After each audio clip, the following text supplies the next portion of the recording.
Good morning. আমার আজকে নতুন আরও একটা ব্লগে তোমাদের ওয়েলকাম করছি। আশা করছি সবাই খুব ভালো আছো। আজকে বুধবার আর এখন সকালে 9টার মতো বাজছে। চলে এসেছি রান্নাঘরে চা বানাতে। তার সঙ্গে আজকে একটু চিড়ে ভেজে নিচ্ছি। দোকান থেকে কেনা যদি চিড়ে ভাজা আনা হয় তাহলে যেমন মুচমুচে আর ফুরফুরে হয়, বাড়িতে কিন্তু ভাজলে তেমনটা হয় না। আসলে তেল কিংবা ঘি যে কম পরিমাণে দেওয়া হয়, খেতে কিন্তু বেশ ভালো হয়। তো দেখো, চা নামানোর সঙ্গে সঙ্গে ভাত বসিয়ে দিলাম। আর আজকে সকাল থেকে অপেক্ষায় আছি, গ্যাসটা যদি আসে তাহলে খুবই ভালো হয়। তো একেবারে আমি ভাত আর ডাল একসঙ্গে সেদ্ধ বসিয়ে দিয়েছি। আর এই যে প্রত্যেক দিনের মতো করে নিলাম একটু গরম জল। এটা কিন্তু আমার রোজ সকালেই করতে হয়। আর তার সাথে আরও একটা বড় কাজ করছি, সেটা হচ্ছে জামা কাপড় কাচা। আমার এই কাজটা করতে এতটা বিরক্ত লাগে, কিছু করার নেই। সংসার করতে গেলে কিছু কিছু বিরক্তর কাজ, ভালো লাগার কাজ সবই করতে হবে।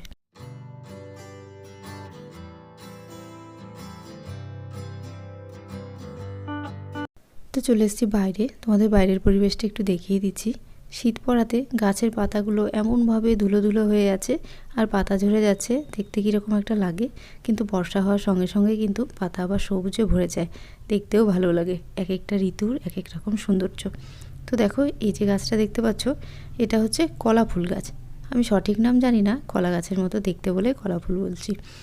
কলা গাছ ঠিক না, হলুদ গাছের মতো দেখতে বলা যেতে পারে। তো এই গাছটা আমার মা মামার বাড়ি থেকে এনে দিয়েছিল, 1 মাস হতে চললো প্রায়। প্রত্যেক দিন আমি নিয়মিত জল দিই, তাও কেন জানি না গাছের পাতাগুলো শুকিয়ে যাচ্ছে। হয়তো মাটি কম টবে, তো সেই কারণে আজকে আমি ভাবলাম গাছের শুকনো পাতাগুলো কেটে দিই, তাহলে দেখতেও ভালো লাগবে। আর এই যে দেখো, একটা ছোট্ট চারা বেরোচ্ছে।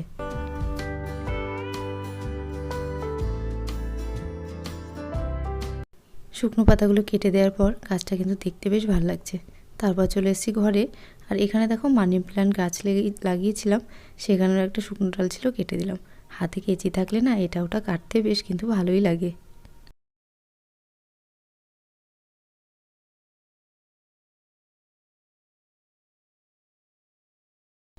এখন চলে এসেছি রান্নাঘরে রান্না করতে। আর যে লঙ্কাগুলো কি সুন্দর লাগছে দেখতে, সবুজ বড় বড়। এটা যদি ঝাল না হতো তাহলে মনে হতো যে শুধুই খেয়ে ফেলি। শুধু ঝাল হওয়াতে লঙ্কাটা আমরা চাইলেও বেশি পরিমাণে ব্যবহার করতে পারি না। আর এখানে দেখো, কিছু জিনিস কেটে নিলাম। এখানে আছে পেঁয়াজ, ধনেপাতা, টমেটো, কাঁচা লঙ্কা আর একটু আদা গ্রেট করে নিয়েছি। আজকে একটা মাছ রান্না করব, যে মাছের আমি নামও জানি না, আগে কখনো দেখিও নি, খাইও নি। তো সেই মাছটাই রান্না করার চেষ্টা করছি। তার জন্য বেগুন আর একদম পাতলা পাতলা করে আলু কেটে নিয়েছি।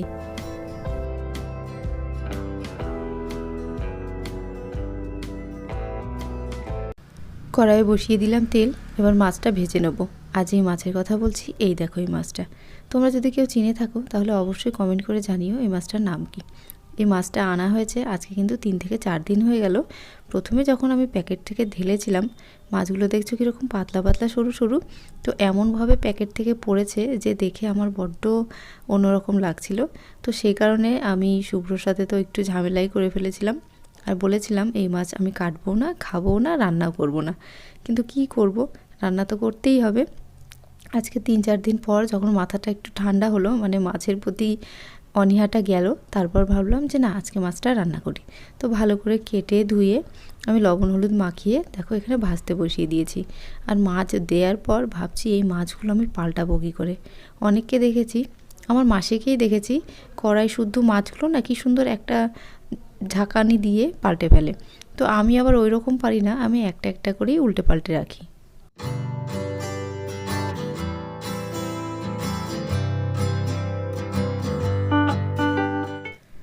তো সমস্ত মাছ তো ভাজা হয়ে গেছে, এবার তরকারিটা করে নিচ্ছি।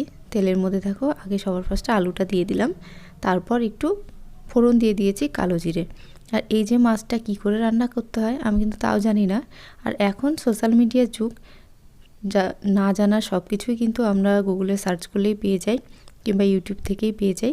তো আমি এই মাছটা যে কীভাবে রান্না করব সেটা যে সার্চ করে দেখব, মাছের তো আমি নামই জানি না, কি করে করব। তো ছোট থাকাতে আমি ভাবলাম ছোটো মাছ যেভাবে চচ্চড়ি করি সেইভাবেই করে ফেলি। তো তার জন্য আমি আলু আর বেগুন দিয়ে মাছের চচ্চড়ি করে নিচ্ছি।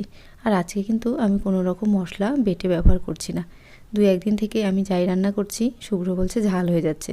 তো ভাবলাম আজকে লঙ্কা চিড়ে দিই, তাহলে আর ঝাল হবে না। আর আমি যেহেতু একটু ঝাল খেতে পছন্দ করি, আমি লঙ্কাগুলো ভাতের সঙ্গে মেখে খেয়ে নেবো, তাহলে দুজনেরটাই ঠিকঠাক হবে। তো দেখো, মাছগুলো এবার দিয়ে দিলাম।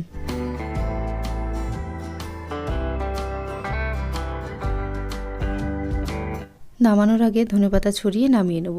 রান্না তো কমপ্লিট হয়ে গেল, এবার রান্নাঘরটা পরিষ্কার করে যাব ছাদে জামা কাপড়গুলো মেলতে। তো দেখো চলে এসেছি ছাদে, আর আমার চুলটা দেখে আমি নিজেই অবাক হয়ে যাচ্ছি। কত বড় চুল ছিল আর এখন কতটা হয়ে গেছে। একদিকে ভালোই হলো জানো, শীত পড়েছে, শ্যাম্পু করতে গেলে চুলটা তাড়াতাড়ি শুকিয়ে যায়। আসলে সব কিছুর ভালো দিক খারাপ দিক থাকে, মেনে নিতে পারলেই হয়। আর ছাদে দেখো কীভাবে জল অপচয় হচ্ছে। আসলে যেহেতু আমরা কোয়ার্টারে থাকি, এখানে কারো বাড়িতে সুইচ থাকে না ট্যাঙ্কির জলটা বন্ধ করার জন্য। তো সেই কারণে যখন দিনে 2 টাইম জল দেয়, এরকম ট্যাঙ্কি ফুল হয়ে জল পড়তেই থাকে। তো কিছু করার নেই, চোখের সামনে দেখছি জল অপচয় হচ্ছে, কিন্তু কিছু করতে পারছি না যে জলটা কীভাবে বন্ধ করব। আর এই যে জামা কাপড়গুলো এখন মেলবো। তো তোমাদের ভালো লাগলে একটা লাইক করে পাশে থেকো, ভালো থেকো, সুস্থ থাকো। তো আজকের মতো টাটা।